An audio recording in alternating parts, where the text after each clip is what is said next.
अस्ता गांव के लोग बेहद खुश थे। उतने खुश थे कि पूरे गांव ने बीते 3 तारीख को दिवाली मनाई। जी हाँ, दरअसल ये वही गांव है जहां कुसुम नायन ने 1984 में एक साथ 12 लोगों को मौत के घाट उतार दिया था, यानी 12 लोगों को खड़े खड़े गोलियों से उड़ा दिया था। आपको बता दें कि कुसुम नायन ने अपने साथियों के साथ मिलकर 2 लोगों की आंखें भी उसी टाइम निकलवा ली थी। इस बात को करीब 41 साल बीत चुके हैं। यूपी के कुख्यात डकैत कुसुम नायन की इलाज के दौरान मौत हो गई। वे इटावा जेल में हत्या के मामले में उम्र कैद की सजा काट रही थी। 70 के दशक में कुसुम का यूपी से लेकर एमपी तक के बीहड़ों में आतंक था। उस पर हत्या समेत दर्जनों केस दर्ज थे। 61 वर्षीय कुसुमा को कभी सबसे खूंखार दस्यु सुंदरी माना जाता था।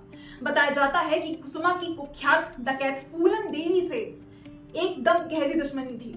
ऐसा कहा गया है कि एक बार कुसुमा ने अपने साथियों संग फूलन को पीट दिया था मौका देखकर। अब इसमें कितनी सच्चाई है ये पता नहीं।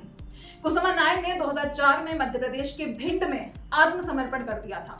वही 1970 के दौर में कुसुम नायन बीहड़ का जाना माना नाम थी। उसे क्रूरता के लिए जाना जाता था। कुसुमा डाकुओं के कई गैंग में शामिल रही थी, कभी माधव एवं धर्मजीत के गैंग में तो कभी विक्रम मल्ला और लाला राम एवं श्री राम के गैंग में भी। माना जाता है कि कानपुर देहात के बेमई कांड का बदला लेने के लिए वो डाकू बन गई थी।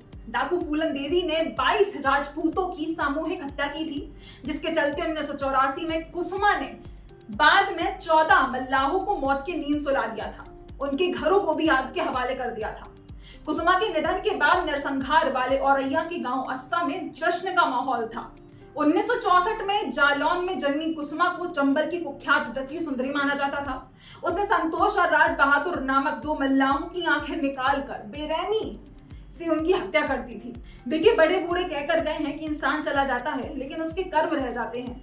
ऐसे में कुसुम नायन ने जिन लोगों को मौत के घाट उतारा था, उनका भी अपना परिवार था। कुसुमा की बदले की आग ने कम से कम 12 से ज्यादा परिवारों को अनाथ कर दिया।